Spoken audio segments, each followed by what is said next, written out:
A Central 3 apresenta o Cinema Nacional em Revista. É o Central Cine Brasil.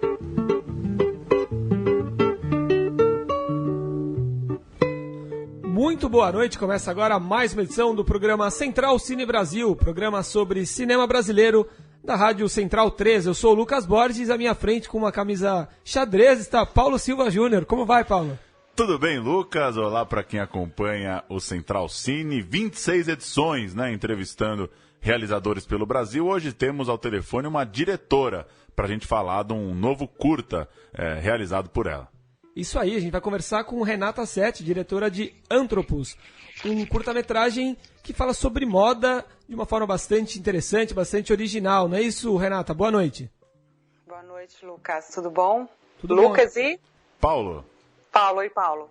Tudo bem? Tudo bom. Muito obrigado por atender a gente, Renata. E o que você pode dizer sobre Antropos, um filme, um curta-metragem que aborda um tema, acredito eu, pouco recorrente no Brasil, né? O mundo da moda, e com uma linguagem bastante criativa, né? Uhum.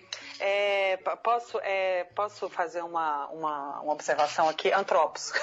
A pronúncia certa, Antropos. Meu grego não está muito bom. Não, tudo bem, também ninguém é obrigado a saber grego, né? Mas pelo contrário, né? Tá louco. Mas obrigado pela correção. Imagina. Não é correção, tá? É uma observação, quem sou eu? Isso. Antropos em grego é homem, né? Isso. Também não sabia, tá? Quem trouxe isso foi o roteirista, né? Uhum, esses caras inventam as coisas e aí a gente passa a saber. Antropos é o resultado de um desejo de fazer um filme de moda, tá? Eu e o Marcelo, o roteirista e criador da história, Marcelo Machado, a gente tem uma admiração por alguns filmes de moda, assim, que a gente acha que são bem legais, algumas marcas que fazem umas histórias muito legais, né? Prada, por exemplo, é uma delas, né? Chanel também, e com os caras que a gente admira muito também. Então a gente tinha a proposta de fazer, os caras que eu falo aí, os diretores, a gente tinha uma proposta de fazer um filme também com uma narrativa, né, com uma história e sair um pouco da estética de fashion filme, que é muito bonito também, mas que acaba ficando nos portrés, né, nos retratos, nas imagens, na estética, que é bacana, mas a gente queria uma narrativa. A gente propôs isso para a produtora, uma das produtoras que eu trabalho, a Sagaz, para a Silvia Sivieri e para a Sarina Dávila. Eu tinha um estilista em mente, mas a Sarina sabiamente sugeriu o João Pimenta, que eu já conhecia também, mas aí fui conhecer mais do trabalho, da obra dele, depois dessa sugestão dela, e aí a gente foi atrás, né? Ele veio com algumas ideias interessantes e a partir dessas ideias aí o Marcelo teve uns insights para fazer o roteiro e aí desenvolveu o argumento e a gente chegou em Antropos. Tá? Antropos fala um pouco do subconsciente, sabe? Da personalidade humana. Um curta que a gente costuma brincar que mistura um pouquinho da análise psicanalítica de Jung, né? Moda e cinema, porque a gente tem aí uma mistura, um personagem que é o principal desse curta, que ele se apresenta multifacetado, né? E a responsabilidade de tornar esse cara único é justamente dos alfaiates, né, quando eles passam a construir um figurino único que possibilita unir todos esses caras. Essa é a grande viagem aí do roteirista, sabe? E Antropos é isso, então. Ele tem uma similaridade aí que veio a partir de um insight do João também, e o Marcelo trouxe isso muito bacana para o roteiro, entre o alfaiate e o cirurgião, sabe? Na medida que são coisas muito minuciosas a serem feitas, né? O trabalho de cada um deles. E a responsabilidade que existe nisso quando você costura as coisas, né? Quando você conserta, quando você une, né? E aí essa é a proposta, né? Esse é o filme, né? E como que se deu, Renata, a transição do argumento do estilista, do João Pimenta, para o roteiro? É claro, isso acontece, né, já aconteceu em outros casos, obviamente, do primeiro argumento não vir de uma pessoa exatamente ligada ao cinema, e como você disse, o Marcelo trabalhou em cima disso. Mas eu fiquei curioso para saber, por se tratar de moda, de uma coisa que o João, obviamente, domina e que tem toda uma estética própria, né? Com certeza ele tem diversas referências na arte para fazer o trabalho dele. Como que foi se dando as definições de linguagem e de estética mesmo? Em que momento que o filme foi tendo essa cara? Você acha que já vinha mais ou menos assim, conhecendo o João? Ou como vocês foram trabalhando para ele ter esse tom, assim, essa cara? Então, essa cara aí entra mais na minha proposta de linguagem e de estética. Eu já tinha uma coisa muito em mente, mesmo antes de algo em mente e até algumas inspirações também, mesmo antes da gente ter um roteiro, tá? Mas assim, como se deu? O João, ele chegou até nós, assim, numa primeira conversa, e expôs como que a questão, a responsabilidade e como as pessoas se preocupam em se vestir e estar bem dentro de uma roupa, dentro de um traje, né? E como que isso pode fazer bem a uma pessoa ou não, né? Caso não esteja ali se vestindo bem, como que isso é importante para dar segurança, né? Basicamente para dar uma segurança mesmo para o ser, né? Para uma pessoa, né? E realmente a roupa ela nos deixa à vontade, ela nos deixa seguros, ela tem uma responsabilidade grande para a nossa postura, né? E foi a partir disso, foi a partir desse ensejo do João que o Marcelo acabou chegando nessa teoria, né? Assim, de trazer um personagem onde suas facetas díspares assim chegam até um espaço, até um lugar aí, né? Que aí é o alfaiate, né? O cirurgião, o alfaiate, para que essas facetas sejam unidas, né? E aí foi um trabalho assim, esse ensejo do João, essa viagem, essa história do Marcelo, né? E essa linguagem e essa estética foi muito minha, assim, sabe? Veio muito minha a partir do que eu gostaria de trabalhar, a partir do que eu tanto corporalmente quanto esteticamente, fotograficamente, né? Aí eu bebi em algumas fontes também, sabe? Te respondi? Claro, claro. E Renata, essa é a sua segunda experiência, né, de direção fazendo curta-metragem, certo? A gente fez um curta há um tempo, eu e o Marcelo, chama Intervention, e a gente trabalha muito juntos, a gente tem uma parceria longa e a gente fez um documentário também há um tempo atrás, sobre um documentário média, né? E sim, o outro curto que você conhece, qual você Sobre o Servilho de Oliveira, a luta continua, né? Sim, a luta continua. Uhum. Quer dizer, dois temas bem díspares aí. Completamente díspares. Completamente. E são duas áreas de interesse? Como se deu também essa incursão aí no mundo do boxe? Então, o mundo do boxe foi porque esse projeto, Memória do Esporte Olímpico, né, que eles lançaram esse projeto, se eu não me engano, uns 4 anos atrás. E a gente se inscreveu com essa história do Servilho, né? A proposta era você trazer alguma história e documentar sobre algum atleta ou alguma história que seja, né, olímpica, né, de atletas brasileiros. A gente achou essa história do Servilho interessante, a gente propôs e aí a gente ganhou, né, num pitching para realizar o documentário. Na verdade, o que a gente busca, Lucas, é realizar, sabe? Assim, eu sou uma apaixonada por cinema, corro atrás de realizar cinema e sou uma curiosa da moda, né? A história do Servilho Box era uma oportunidade da gente realizar também, tanto como tantas outras oportunidades que aparecem e que a gente corre atrás, que são o que nos reserva aí no Brasil, né? Que são os editais, que são, né, as linhas de incentivo. Então, assim, a gente quer realizar. Certo.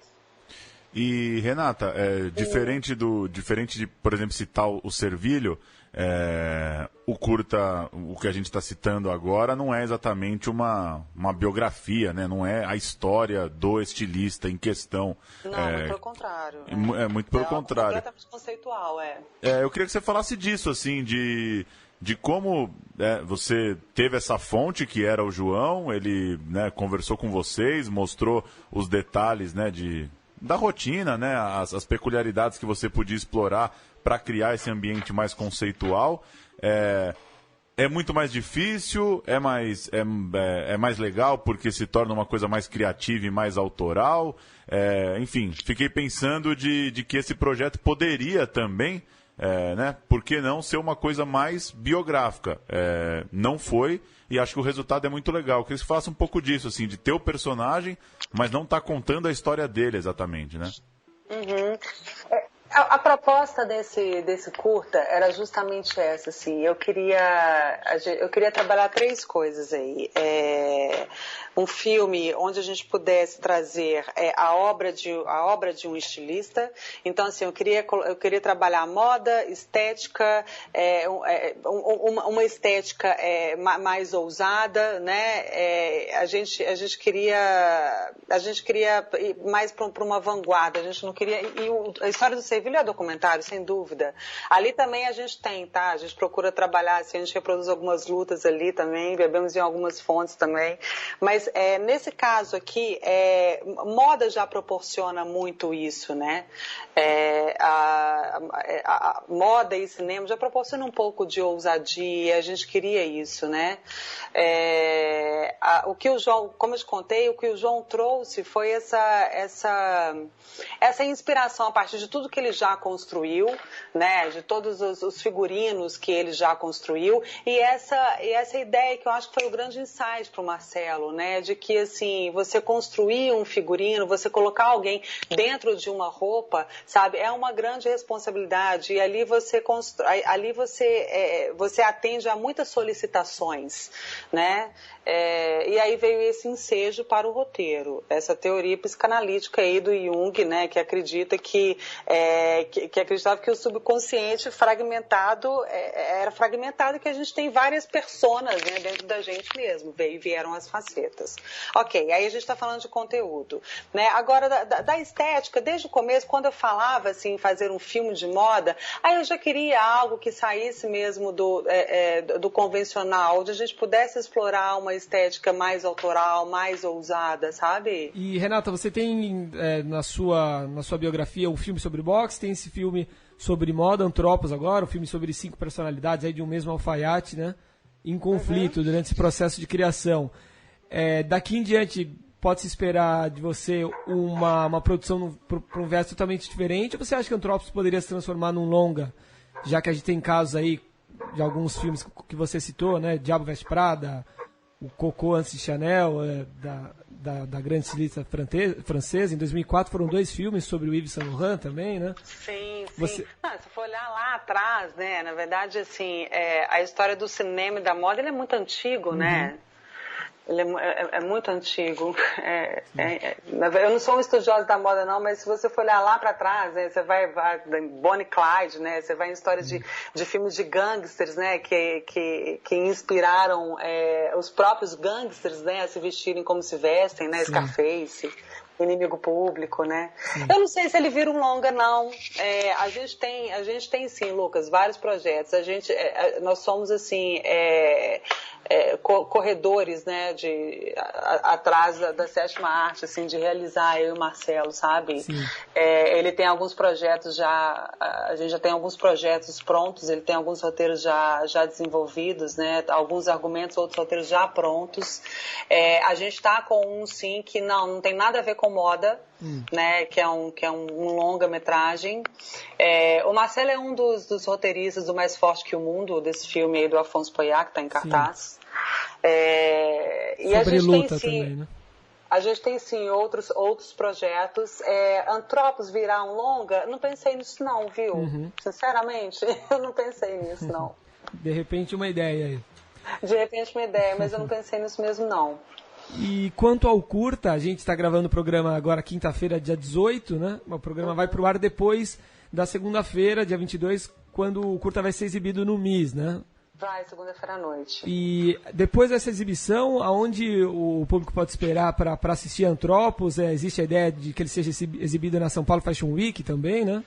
A ideia do João, sim, que é levar ele para o São Paulo Fashion Week. Esse curta, ele tem uma carreira aí que vai ser um pouco diferente, porque se a gente exibe ele agora e ele tem uma intenção, ele tem uma intenção comercial também, né? É um conteúdo, mas tem uma intenção comercial. Ele vai para canais de internet, ele vai para o YouTube, se eu não me engano. Isso é um plano que está sendo feito muito pela produtora executiva, né? Pelas duas, pela Silvia e pela Sarina. Eu acredito que ele carreira festivais, já que a gente vai exibi-lo, ele não é inédito, aí a gente já perde um pouco, né, essa possibilidade. A maior parte dos festivais o filme precisa ser inédito, né, precisa desse ineditismo. E sim, ele vai para Fashion Week. Então, canais, Fashion Week, YouTube, algum festival, sim, mais específico de moda, né? Existem festivais de fashion films, né? Acho que é por aí. Bacana, Renata. Muito obrigado pela sua participação. Parabéns pelo Antropos. Espero ter respondido as perguntas no que diz respeito aí à linguagem, à narrativa. É tanta coisa a ser falada, né? Ser dita. As inspirações que a gente teve, sabe? De outros, para estética, de outros artistas, de outros cineastas, né? De outras construções, sabe? Com certeza. O papo é muito bom. A gente espera conversar adiante sobre suas novas produções. Próximo longa a gente conversa, com certeza, Lucas. Ou o próximo curta. Sim. Obrigado, Renato. Um abraço. Obrigada, Paulo. Um abraço. Tchau, tchau. De volta para as notícias desta edição do Central Cine Brasil, o assunto da semana, claro, é a classificação indicativa do novo longa-metragem de Kleber Mendonça Filho, o filme Aquários, que estreia em todo o país no dia 1º de setembro. A produção e o diretor não concordaram com a colocação de proibido para menores de 18 anos, classificação indicativa apenas para adultos nos cinemas, e o Ministério da Justiça justificou, de acordo com a lei, que o filme tem cenas de sexo explícito e drogas. A Vitrine Filmes, distribuidora do longa, tentou um recurso para baixar a classificação para 16 anos, sem sucesso. A grande história desse assunto, dessa decisão, é uma suposta e possível, bem possível, retaliação ao filme pelos protestos no Festival de Cannes. O filme do Kleber Mendonça acabou em evidência no mundo todo por levar cartazes denunciando um golpe no Brasil, pedindo a saída do presidente interino Temer. E, segundo o diretor, distribuidora e críticos do cinema espalhados por todo o país, essa decisão de deixar o filme para maiores de 18 anos não passa de uma resposta a isso, de uma limitação ao alcance que o filme poderia ter. Em alguns exemplos de textos de críticos e de colocações espalhados aí pelos jornais e pela internet, são citados que Boi Neon, filme de Gabriel Mascaro, teve classificação de 16 anos, assim como Para Minha Amada Morta, filmes que também têm cenas que possivelmente poderiam ser enquadradas nessa lei que coloca cenas de sexo, de drogas, apenas para maiores de 18 anos. Por outro lado, aí já uma opinião minha, faltam mais exemplos de filmes que podem ter passado pelo mesmo rigor. Repito, tudo leva a crer que há sim um componente político sobre o filme do Kleber Mendonça, mas acho que vale um debate, sim, sobre o uso, né, desse texto da lei, que é bastante interpretativo, né? Quem vai julgar se tal cena fere os costumes de uma cena de sexo aceitável, por exemplo, né? São detalhes e que, no caso do Aquários, pesou para o lado da proibição, para o lado de deixar o filme disponível apenas para adultos. E outro ponto também que vale destacar, para filmes permitidos para maiores de 16 anos, a criança, o adolescente, por exemplo, um menino de 13 anos, ele pode entrar com autorização de um adulto. Pode, por exemplo, ir com o pai no cinema e entrar. Já para os filmes de 18 anos, não.